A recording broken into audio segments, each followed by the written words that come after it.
Alors, question suivante posée par Jean-Jean Tutut, pourquoi pas.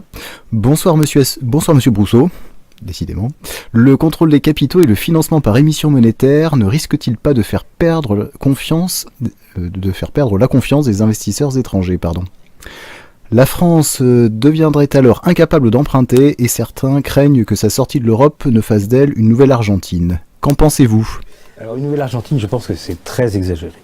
Vous avez donc deux questions dans la question, celle sur les contrôles de capitaux et l'autre c'est sur l'émission monétaire. Alors, une émission monétaire incontrôlée aurait certainement de quoi faire peur à tous les investisseurs, mais l'UPR n'envisage absolument pas de faire des émissions monétaires incontrôlées à la Banque de France. Ça, c'est un autre parti qui faisait ça, qui proposait ça, c'était pendant sa campagne, Marine Le Pen a dit d'une manière un peu bravache, je ferai imprimer, ou je ne sais plus quel terme exact elle avait donné, 100 milliards d'euros par an à la Banque de France. Alors évidemment, ça aurait pu être de nature à terroriser un peu les investisseurs quand on pense que la base monétaire, c'est-à-dire l'ensemble de l'argent à valeur légale qui est émis par la Banque de France, est d'un ordre à peine supérieur à 100 milliards. Ça aurait en gros induit une inflation de 50% par an pendant plusieurs années, parce qu'une fois qu'une chose pareille est partie, on ne peut pas la stopper. Mais bien entendu, c'est tout à fait irresponsable. Et ce que l'UPR a en tête est beaucoup plus restrictif sur la question du financement monétaire. Tout au plus, nous autoriserons une enveloppe avec un montant maximum préétabli. Également, dans le cas où on accorde un avantage de taux d'intérêt, c'est-à-dire si les taux étaient positifs, ce qui n'est pas le cas maintenant, et qu'on autorisait le gouvernement à emprunter à 0%, cet avantage serait lui aussi maintenu par un règlement, et ce règlement donc qui contrôlerait aussi bien l'avantage de taux que la quantité totale qui peut être apportée de cette façon-là, serait mis hors de portée des mains du gouvernement. C'est-à-dire que la Banque de France aurait le droit de s'opposer à, un dépassement ou une tentative de...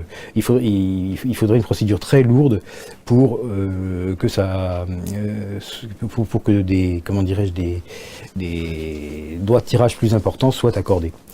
Donc l'émission monétaire incontrôlée est une chose dont nous nous méfions parce que nous savons qu'elle est tellement inflationniste qu'elle risque de faire rapidement glisser dans l'hyperinflation.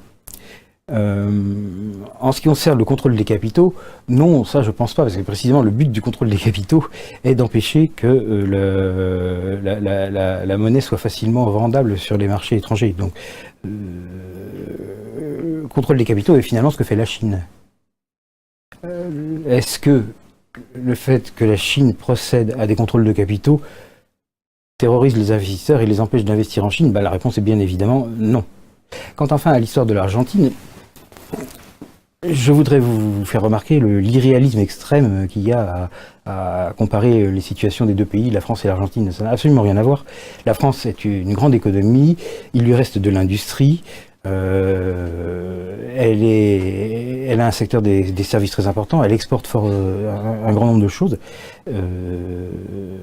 alors que l'Argentine n'est plus, depuis un demi-siècle, dans une situation comparable. L'Argentine est une économie beaucoup plus faible.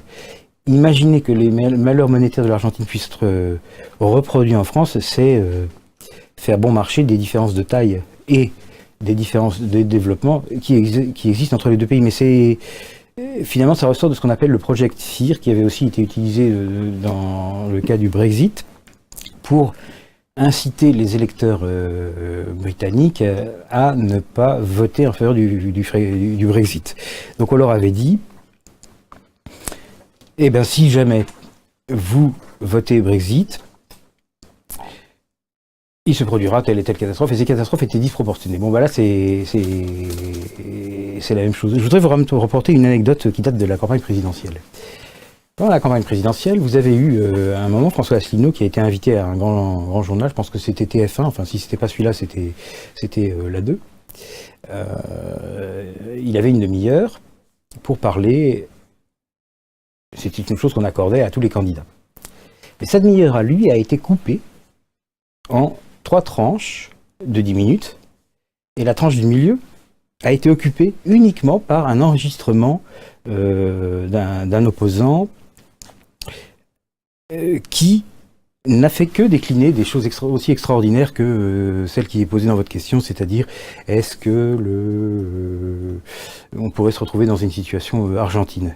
Donc des propos tout à fait outranciers, et auxquels il n'était pas possible d'apporter la contradiction, parce que d'une part c'était un message enregistré, avec lequel on ne pouvait pas interagir, et d'autre part le candidat Asselineau, il était venu avec des choses à dire déjà, et qu'il devait dire, donc il n'était pas dans la possibilité matérielle d'apporter la moindre contradiction à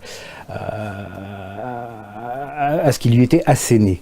C'est un petit peu comme si, pendant la demi-heure consacrée par le même média à Emmanuel Macron, vous aviez eu que le tiers, les 10 minutes du milieu de son intervention, avait été occupé par un message enregistré d'un adhérent de l'UPR assénant des choses anti-Macron sans que le malheureux Macron ait eu la moindre possibilité d'y répondre. Vous savez comme moi que ça ne s'est pas produit. La seule chose, le seul qui y a eu droit, c'est Asselineau, et le candidat Macron n'a eu affaire à aucun piège de ce genre. C'est sûr que quand on ne peut pas répondre, on peut vous raconter n'importe quoi, même les choses les plus extraordinaires et les plus outrancières. L'idée que la France puisse comme ça subir une dévaluation, enfin une dépréciation de sa monnaie de la tête de celle de l'Argentine est simplement de la science-fiction, c'est juste impossible. Mais on n'était pas en position de le dire puisqu'on n'avait pas la parole.